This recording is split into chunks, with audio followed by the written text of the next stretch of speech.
जो इस वीडियो में हम लोग सॉल्व करेंगे एनसीईआरटी के एक्सरसाइज 4.5 का क्वेश्चन नंबर 14।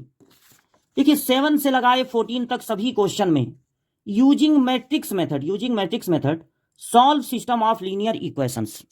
यहां कुछ लीनियर इक्वेशन दिए हुए हैं, उनको सॉल्व करना है, मतलब जो वेरिएबल है एक्स वाई जेड उसकी वैल्यू निकालनी है, लेकिन किस मेथड से? मैट्रिक्स मेथड से।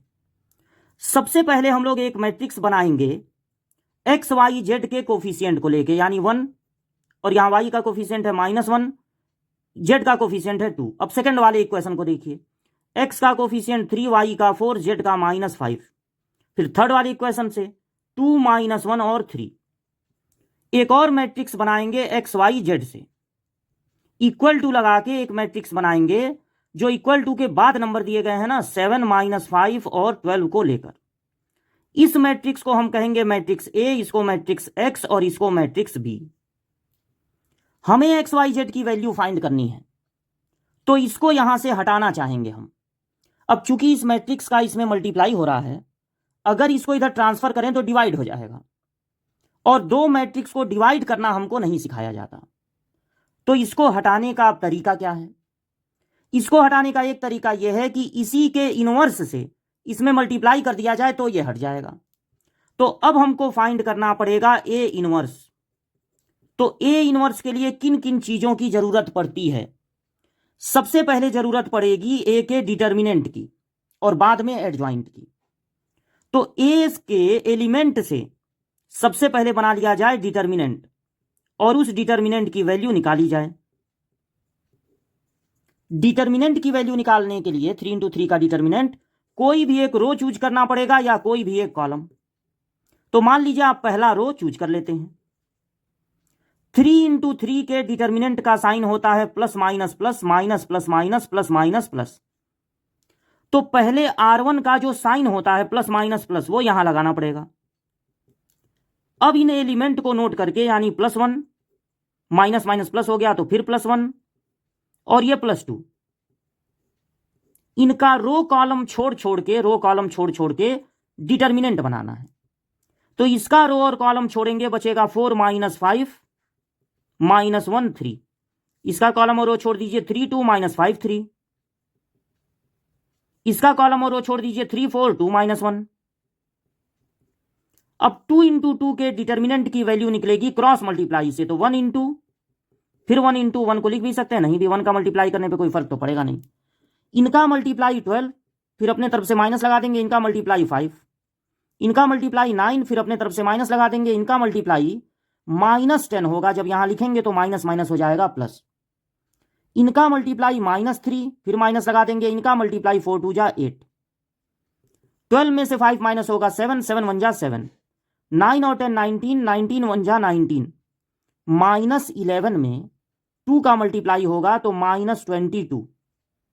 अब 19 और 7 होगा 26, उसमें 22 माइनस हो जाएगा तो बचेगा 4। जब भी इक्वेशन देके कहा जाएगा सॉल्व करो, डिटर्मिनेंट की वैल्यू कभी भी तब 0 नहीं आएगी, क्योंकि अगर डिटर्मिनेंट की वैल्यू 0 आ गई तो फिर वो इक्वेशन आपस में सॉल्व नहीं होंगे। इसलिए अगर सॉल्व करने के लिए कहा जा रहा है तो 100% इसकी वैल्यू निगेटिव पॉजिटिव कुछ भी आए, 0 नहीं आएगी। ए इनवर्स के लिए डिटर्मिनेंट के अलावा और किसकी जरूरत पड़ेगी? एडजॉइंट ए की। अब एडजॉइंट ए फाइंड करेंगे, उसके लिए सबसे पहले सारे एलिमेंट्स के कोफैक्टर लिखने पड़ेंगे। ये जो पहला रो है उसे कहते हैं 1 1 1 2 1 3, और कैपिटल ए डिनोट करेगा कोफैक्टर को। सबसे पहले साइन लगाना पड़ेगा, तो R1 का साइन होता है प्लस माइनस प्लस।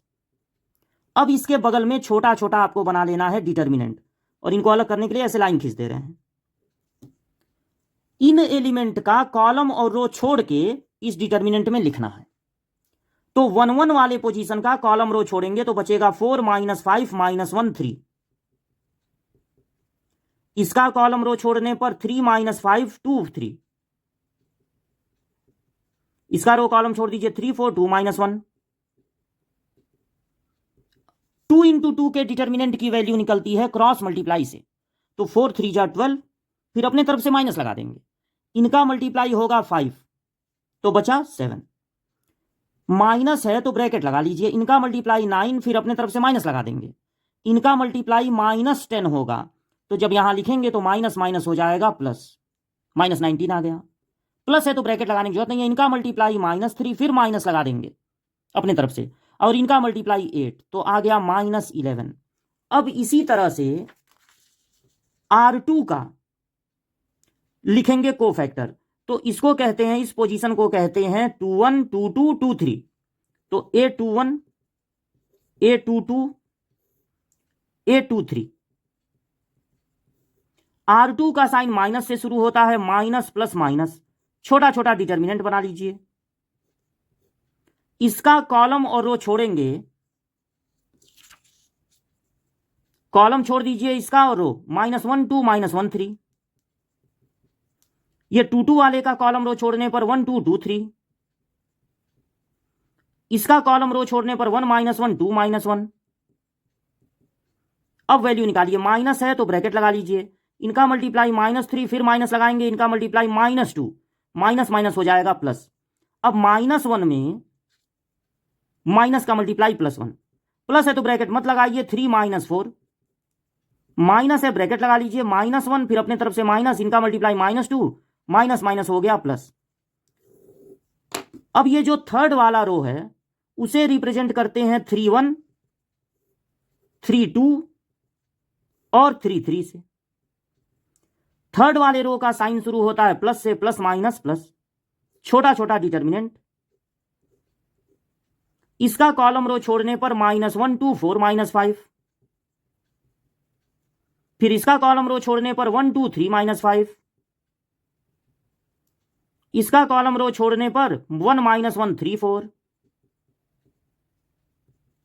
इनका मल्टीप्लाई 5, फिर अपने तरफ से माइनस, इनका मल्टीप्लाई 8, माइनस है तो ब्रैकेट लगा लिए, इनका मल्टीप्लाई -5, फिर अपने तरफ से माइनस, इनका मल्टीप्लाई 6, -11 में माइनस का मल्टीप्लाई, प्लस है तो ब्रैकेट नहीं लगाए, 4 -3, तो माइनस माइनस हो जाएगा प्लस।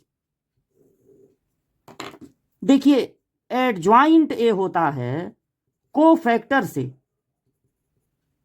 जो मैट्रिक्स बनेगा उसका ट्रांसपोज, तो कोफैक्टर क्या क्या निकला है,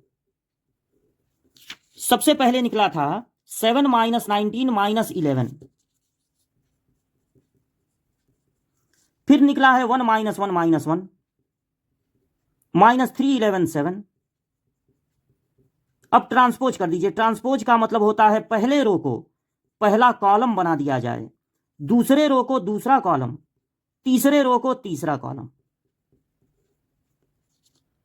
ये निकल गया आपका एडज्वाइंट ए। अब ये सारा मेहनत किस लिए कर रहे थे, ए इनवर्स निकालने के लिए, तो ए इनवर्स का फॉर्मूला लिखिए, 1 डिटर्मिनेंट की वैल्यू जो कि आपको याद होगा 4 आया था, और एडज्वाइंट, ये एडज्वाइंट है, नोट कर दीजिए इस देख के, जब ए इनवर्स निकल जाए तो अपने इक्वेशन को जो सबसे शुरुआत में बनाए थे उसको दोबारा लिखिए, तो लेफ्ट हैंड साइड में था 1 -1 2 3 4 -5 2 -1 3, उसके बगल में था XYZ, इक्वल टू के बाद वाला भी बाद में लिखिएगा, इसके बगल में जो अभी निकला है ए इनवर्स अगर वो लिख दें तो ए इनवर्स निकला था 1/4, और पहले क्या था 7 1 -3,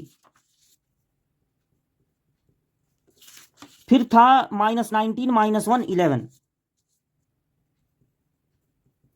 1 था कि -1 था, और -1 -11 -1 7, -11 ये भी माइनस में था, -1 और 7। जिस चीज से आप लेफ्ट साइड में मल्टीप्लाई किए हैं अब उसी चीज से राइट साइड में भी मल्टीप्लाई करना पड़ेगा, पहले ये लिखेंगे 7 1 -3 -19 -1 11 -11 -1 7, और राइट साइड में क्या था मैट्रिक्स में था 7 -5 12, 7 -5 12। देखिए जब किसी भी मैट्रिक्स में उसके इनवर्स से मल्टीप्लाई कर देंगे तो मिलता है एक आइडेंटिटी मैट्रिक्स, और बगल में ये रहेगा। आइडेंटिटी मैट्रिक्स का किसी भी मैट्रिक्स में मल्टीप्लाई होगा तो वही मैट्रिक्स मिलता है। अब ये मल्टीप्लाई करेंगे। अच्छा एक बात और है, इसको मल्टीप्लाई तो करना है इससे, लेकिन ये नोट करने के बाद इसको नहीं लिख सकते हैं, क्योंकि लेफ्ट साइड में जो काम करेंगे वही राइट साइड में भी करना पड़ेगा, ये रूल है। दोनों के बीच में अगर इसको लिखें तो ऐसा रूल नहीं है, या तो जिससे मल्टीप्लाई कर रहे हैं मैट्रिक्स में, या तो उसको सबसे पहले लिखेंगे या तो सबसे बाद में। अब मान लीजिए इसको बाद में लिखते, बीच में लिख नहीं सकते हैं, बाद में लिखते तो बीच में ये रहता, तो फिर इसका मल्टीप्लाई कैसे आई होता, इसलिए लेफ्ट साइड में मजबूरी है सबसे पहले लिखना है। तो अब वही काम राइट साइड में भी करना पड़ेगा, इसके पहले ही इसको लिखना पड़ेगा। इसको नोट करने के बाद इसको नहीं लिख सकते हैं, क्योंकि लेफ्ट साइड में अलग काम और राइट साइड में अलग काम नहीं कर सकते। अब 1/4 और इसका मल्टीप्लाई कर दीजिए। तो जब मल्टीप्लाई करेंगे तो यहां पर आपको दिख रहे हैं 3 एलिमेंट, यहां पर दिख रहे हैं 3 एलिमेंट और यहां पर दिख रहे हैं 3 कॉलम। पहले एलिमेंट से पहले कॉलम में मल्टीप्लाई होगा,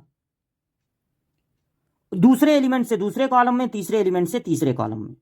तो 7 का मल्टीप्लाई पहले में होगा, 7 7 जा 49, फिर ये माइनस में आएगा 19 7 जा 133 और 11 7 जा 77, फिर प्लस लगा देंगे। -5 से दूसरे मल्टीप्लाई होगा, यानी -5 +5 और +5, फिर प्लस लगा देंगे। 12 से तीसरे में मल्टीप्लाई होगा, 12 3 जा 36, 12 और 11 का मल्टीप्लाई होगा 132, 12 और 7 84। अब इनको प्लस माइनस करके लिखना है, तो -36 और -5 -41 होगा, तो यहां पर बचेगा 8। 132 में 133 माइनस हो जाएगा, तो -1 बचेगा, इसमें ऐड करेंगे -1 को तो 4, -77 और 84, 7 आएगा, 7 और 5 12। इसको बढ़िया से आप प्लस माइनस कर लेंगे। अब XYZ 1/4 का मल्टीप्लाई सारे एलिमेंट में होगा, तो आएगा 2 1 3।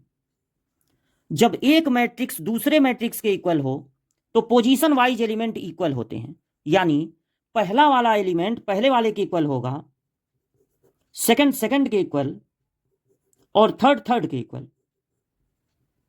इस तरह से आपको XYZ की वैल्यू मिल जाएगी।